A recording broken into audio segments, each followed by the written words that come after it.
Over the years, a few car makers tried to squeeze into the 7-seater full-size SUV space like the Mahindra Alturas G4, MG Gloster, and even the Volkswagen Tiguan AllSpace. But none managed to dent the supremacy of the Toyota Fortuner.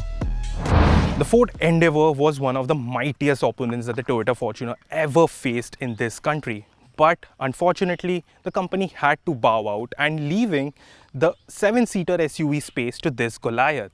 But now in comes the Jeep Meridian. It is a true blue Jeep in the truest form, a David, if you must say. It has the Jeep's DNA, it has its off-road credentials as well, and it has a very distinct styling that is very typical of the American car maker. But does the Jeep Meridian have enough to take on the Toyota Fortuner? Well, that's why we are here today, to test out the David versus the Goliath battle. But before we do that, don't forget to subscribe to the channel and hit the bell icon so that you get notified whenever we go live with a new automotive video.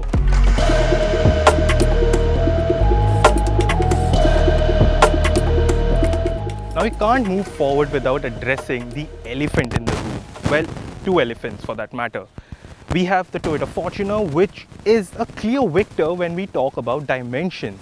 It is longer, it is taller, but the Meridian is slightly wider and it has a longer wheelbase, which we feel would give some extra inches for the passengers inside.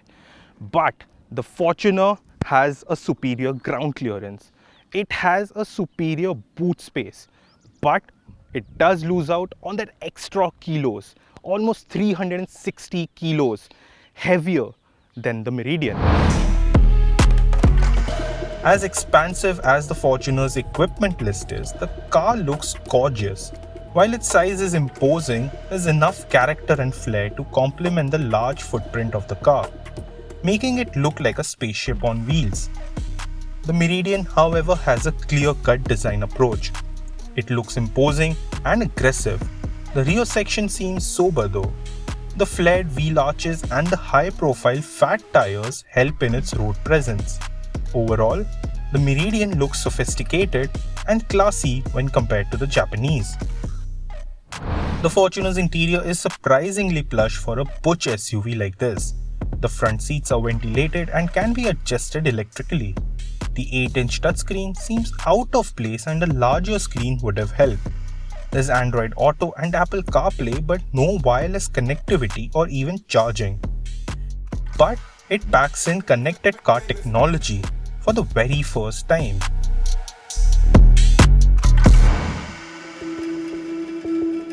The Meridian, however, has a swanky looking cabin. The panoramic sunroof, a 10.1-inch touchscreen, a 10.2-inch digital instrument cluster, ventilated power seats in front, and power tailgate are part of the top trims. You also get Jeep's Uconnect suite.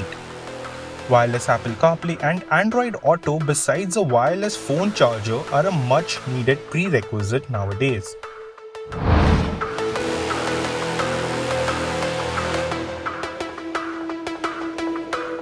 Now, most of the travel on these big SUVs is going to be in the second row. So let's check it out. So there's ample amount of knee room. There's a decent under thigh support as well. Lumbar support is also not that bad. There's also a decent amount of headroom, and this center armrest will also aid you if you're just traveling two persons. Apart from this, you get a 12-volt socket, which is kind of outdated now considering all the other cars get either a Type C or a Type A or both for the rear passengers. AC is automatic. You can control it from here. You can also switch it off, and also you can regulate the blower. The mounted AC vents is a nice touch and will keep you cool during peak summers. But the important question is, can the second row fit 3 people? We are gonna test it right now.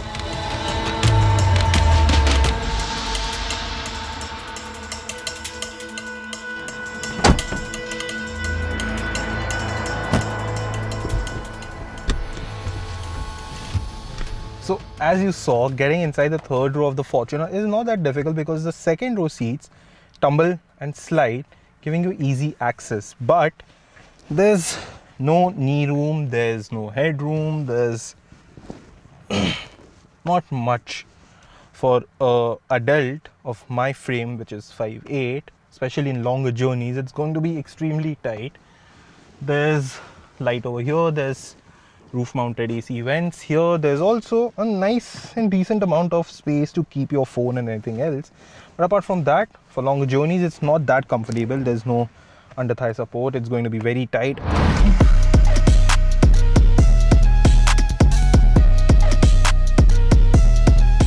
Now the seats of the Meridian are positioned higher, so you get decent under thigh support as well as a larger squab, so that seating for longer journeys is going to be comfortable. The extra wheelbase that we were talking about doesn't really translate to as much of a knee room that we would have loved that we had seen on the Fortuner as well. Headroom is decent, but the fun fact is going to be that most of you are going to be here, and seating for 3 persons could or could not be a squeeze. So let's check that out first.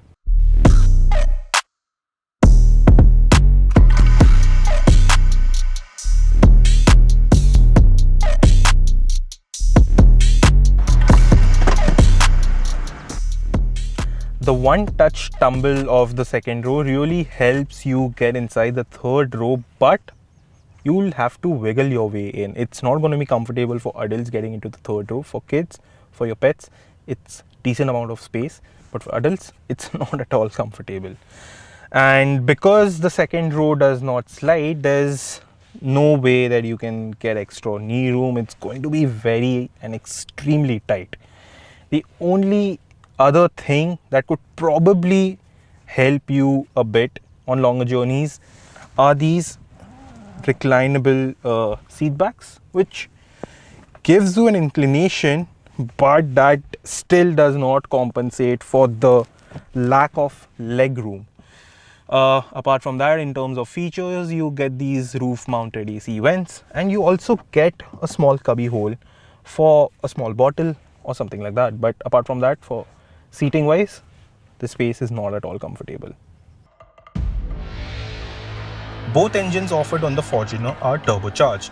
The petrol version is paired to a 4x2 system in both manual and automatic versions, while the diesel version equips both 4x2 and 4x4 system to its manual and automatic versions. The Legender, meanwhile, just gets a diesel 4x2 automatic variant. The Jeep Meridian gets the 2-liter turbo diesel engine from the Compass in both manual and automatic versions. Surprisingly though, its state of tune is identical to its younger sibling. The difference in power on both these cars is massive, but we believe Jeep missed out on an opportunity to offer a more powerful version. There's ample power and torque, which is not a problem, but a car of this size needs a stronger output, especially when competing with a powerhouse such as the Fortuner. It was time to take both the cars out, and I first hopped into the Toyota Fortuner. Our test vehicle is the top of the line diesel automatic version. The power delivery on the Fortuner is quite linear, and there's ample amount of torque available right throughout the rev band, and that's thanks to the 3 driving modes. But in city, you will be using, for most of your time, would be using the eco and the normal mode, which is also tuned for fuel efficiency. But if you want something like a full-blown experience that feels like you've been summoned by the god of thunder, then you need to switch on to the sport mode, because that's the one that will give you the ultimate experience of driving the Fortuner. The suspension setup is very comfortable, it's extremely precise, and kudos to the Japanese engineers for taking their decade-long experience to fine-tuning this, and finally the Fortuner is, built for the Indian conditions. There's body roll as well, and that's quite understandable considering the fact that this car is huge, it's large, it's almost like a juggernaut driving around when you're in the city, and especially also on the highway. But that can be countered, and that's not exactly a deal breaker as well. We also need to mention that this steering wheel is a new unit offered only with the diesel one, but it lacks that finesse. The feedback is not exactly precise, and you can feel it when you're going around corners.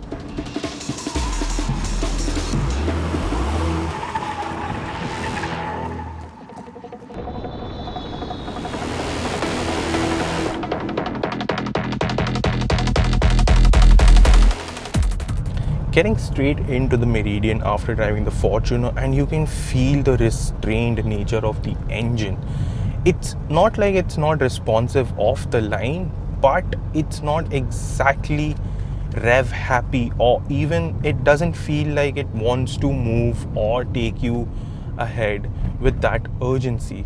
But a gentle tug to the accelerator and you can feel that the engine is there to back you up. It won't leave you asking for more, honestly.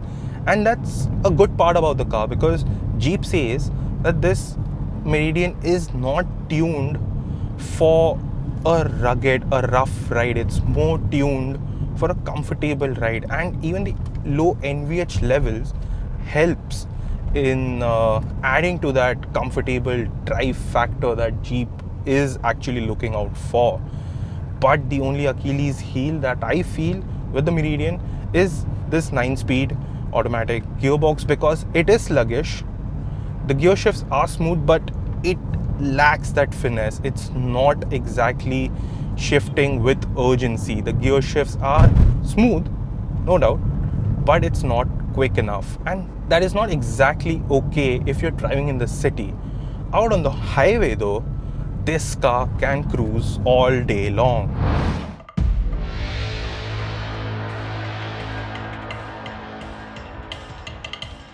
Speaking of broken roads, we chose this specific spot to test out the off-road credentials for both these SUVs.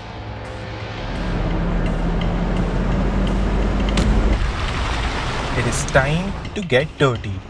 A quick background check will tell you that both models get hill descent control and 4-wheel drive, so going over slush and boulder laden patches were effortless. But there was a difference in the way they went about. The Fortuner felt the most sure-footed and rugged, crawling up rocks with surprising ease. The approach angle of 29 degrees and the departure angle of 25 degrees helped a lot while making difficult maneuvers. The Meridian 2 managed to keep up with the Fortuner, and that too in auto mode. There are other modes as well, but we didn't require them.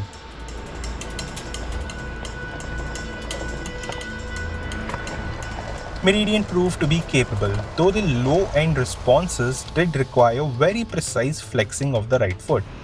But the Fortuner is a different beast altogether. There's no doubt that the Fortuner is an expensive proposition. Of course, it has more trims, a petrol version, and even more powerful Legender version to choose from. But once it goes on road, the price seems to be on the higher end of the spectrum compared to what it offers. No doubt the emotion behind owning a Fortuner is far more superior than its price tag. But with the Meridian in the picture now, you get an equally capable alternative at a much lower price. The Toyota Fortuner is your quintessential SUV. It is the default buy for most of the car owners. And why not? It has its strength. It is hungry to perform. It has off-road chops that doesn't shy it away from getting its wheels dirty. The high price point of 50 lakh rupees doesn't exactly scream sophistication, but then again you have the brand name, you have the Toyota name behind it. It's easy to own and has a great resale value. The Jeep Meridian blends on-road and off-road capabilities quite seamlessly and has enough in it to take you for a gala event in the evening. The Jeep Meridian is what the mind offers. The Toyota Fortuner is what your heart would desire.